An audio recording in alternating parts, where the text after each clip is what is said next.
बात करने को कुछ रहा? नहीं ना। आपने मुझसे कुछ कहा? नहीं ना।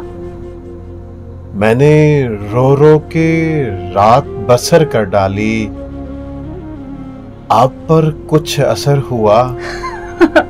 नहीं ना।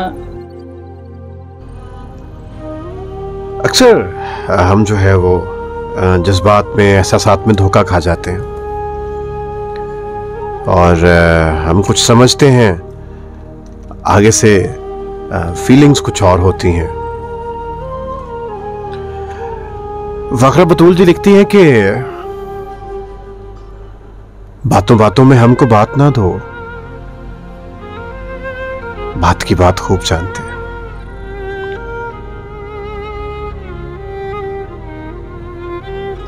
बातों पर भी मुझे याद आया कि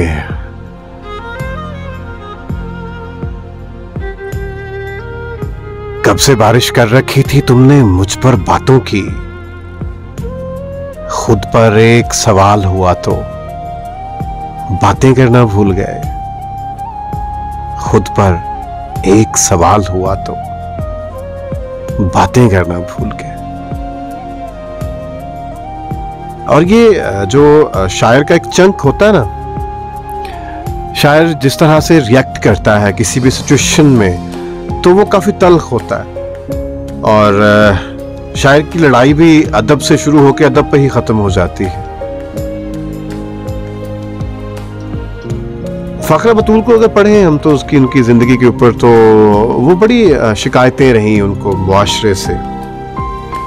एक जगह आप लिखती हैं कि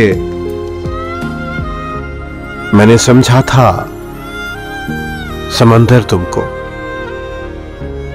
मैंने समझा था समंदर तुमको, था का मतलब तुम्हें आता होगा, था का मतलब तुम्हें आता होगा।